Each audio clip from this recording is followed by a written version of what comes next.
Hello, everyone. I know this is the second time you've seen me today, some of you, but I'm reading this afternoon because I have a doctor's appointment in the morning. Where we left off with Max and Worm earlier, we found out that Worm's dad had died in a mining accident, and that's why she wanted Max to go to Chivalry with her. Sorry, there's a fly. So we are going to continue with chapters 24 and 25. Those of you that are virtual, please do not spoil it for those that are traditional and won't see this until tomorrow. Chapter 24, Officer Friendly. I find a crack to look out through the boarded up windows. The siren has stopped whooping, but there it is, a white cop car kicking up dust as it comes down the main street heading for the railway station. The cop car has a big star on the side and sheriff spelled out in gold. Worm is looking out through the same crack and she's not making a sound. She doesn't act scared exactly. It's like she's got a switch inside and she just turns herself off somehow.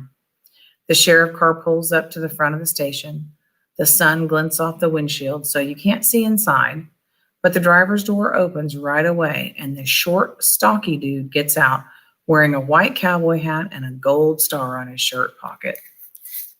He cups his hands to his mouth and calls out, "Anybody home?" When nothing happens, he looks around, squinting at the broken down town. He snugs down his hat, hitches up his belt, and spits in the dirt, which I must admit he does in a pretty cool way. Then he kind of shrugs to himself and walks back to his cop car and opens the door like he's going to get inside and drive away. But he doesn't drive off, not yet. He comes back out of the cruiser with his shiny metal thing in his hand. At first, I think it's a gun, but then he holds it up to his mouth and clicks it on. Megaphone. "Howdy, folks. This is Sheriff Goodman. I'm the law here in this county. If there's anybody around, please come out and say hello. Nobody gets arrested, nothing like that. Just want to make sure you're okay." The last word echoes up from the tunnel behind us. K, K, K. And there's nothing I'd like better than to give myself up to Officer Friendly here. Let him figure out what to do about Worm. A dude who can spit so cool can probably figure out most anything, right? Wrong. Because my brain knows he's just acting friendly so he can get us to surrender. And then he'll lock me in jail and throw away the key and send Worm back to her rotten stepfather. Because in real life, stuff never has a happy ending like it does on TV. I learned that a long time ago, and my brain won't let me forget it. You can tell Sheriff Goodman is listening hard, so me and Worm don't make a peep. We hardly breathe. When he doesn't hear anything, he switches on the megaphone again and goes, "Maybe I got it wrong and there's nobody here.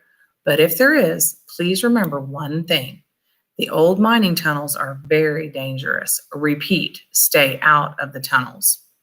He starts to lower the megaphone and then remembers to say, "Have a nice day," before he turns it off for good. The sheriff looks like he's about ready to give up when suddenly the passenger door swings open. And who might this be? At first, I can't see who's there. All I can do is hear one boot hit the dirt, then the other. And then he's unfolding himself from inside the cop car and standing tall and thin and dark as a shadow. The Undertaker come to get us. That's the end of chapter 24. I'll let you think about that for a second. So he's back in the story. Chapter 25, Things That'll Turn Your Bones into Jelly. Beside me, Worm makes a small whimpering sound. "I'm not here," she whispers to herself. "I'm somewhere else. I'm somewhere else." Except she doesn't sound like she believes it. I've got my face against the crack in the window boards, trying to keep an eye on things. Sheriff Goodman is still there, but I can't see Worm's stepfather. It's like he's moved out of range. Suddenly, the board gets yanked off the window and a blast of daylight hits me right in the face. The Undertaker is on the other side of the window looking in at both of us. He lifts up his hand and points at me and shouts, "There he is, the monster who kidnapped my daughter." His raggedy lightning voice goes through me like a hot bullet, and for a moment my heart just stops. I can't move. Sheriff Goodman goes, "You better come out of there. I'll bet you're pretty hungry, huh? We'll get us some food and then we'll talk." Worm bolts, running away as fast as she can.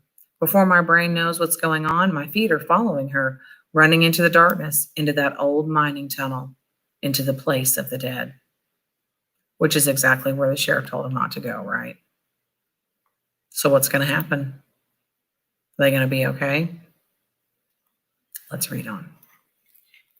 The sheriff is yelling, begging us not to go into the mine, but he's so far away he sounds like he's shouting from another planet. I'm barreling along like an out-of-control locomotive heading for the tunnel, racing across the floor of the old train station with the terrible darkness getting closer and closer. That's when my brain tries to put on the brakes. Don't do it, my brain screams. If you go down into that mine, you'll never come out alive. Shut up, I say to my brain and keep on going. But my brain won't shut up. There are terrible things down there, it says. Things you can't think about or you'll die. Things that'll turn your bones into jelly. Things that'll eat you up and spit you out. Things that'll make you wish you'd never been born. But it's too late to stop no matter what my brain says. I'm already inside the entrance to the mine trying to catch Worm before the shadows swallow her up.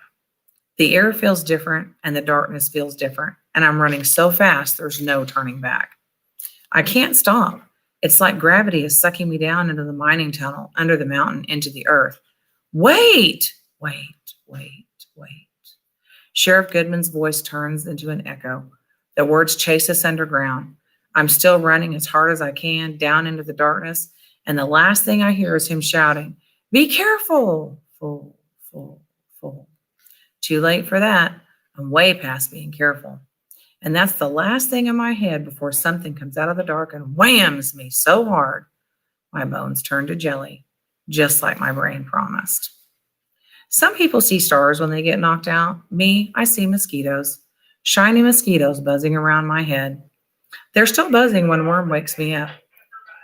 She doesn't say anything, but she's tugging on my ear so hard it almost comes off, and that wakes me. I can't see anything but the dark and the sparks of light from banging my head. I try to sit up, but that turns out to be a bad idea because it makes me dizzy and I have to lie down again or puke. When I try to say something, Worm puts her hand on my mouth and shuts me up. Footsteps. I can hear footsteps and whispery voices. Must have gone this way, somebody whispers. It's so completely dark, I can't see a thing, but the voices have shapes. One belongs to the sheriff, the other to the undertaker. And whenever he talks, Worm gets very, very quiet and still.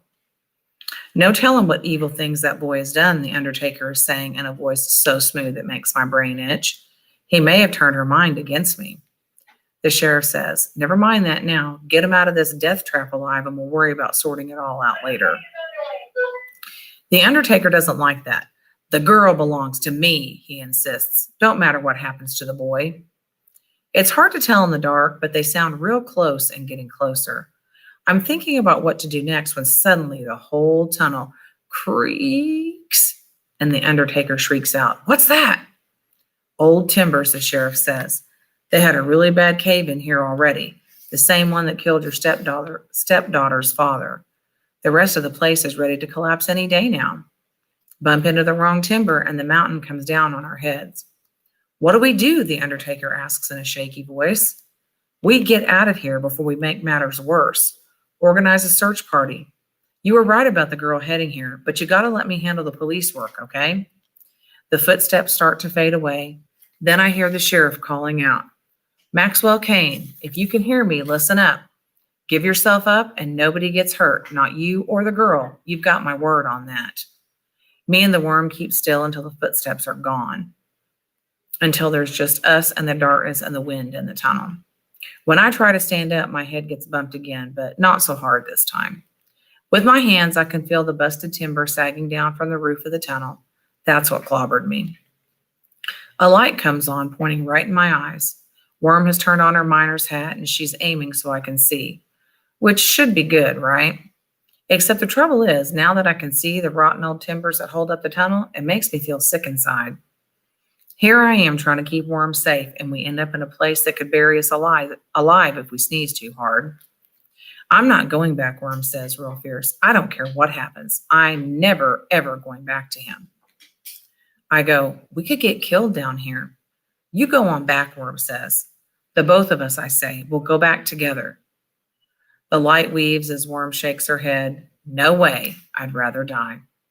Something in her voice makes me think she doesn't care if she does die, or maybe she even just wants to, so she can get away from being afraid.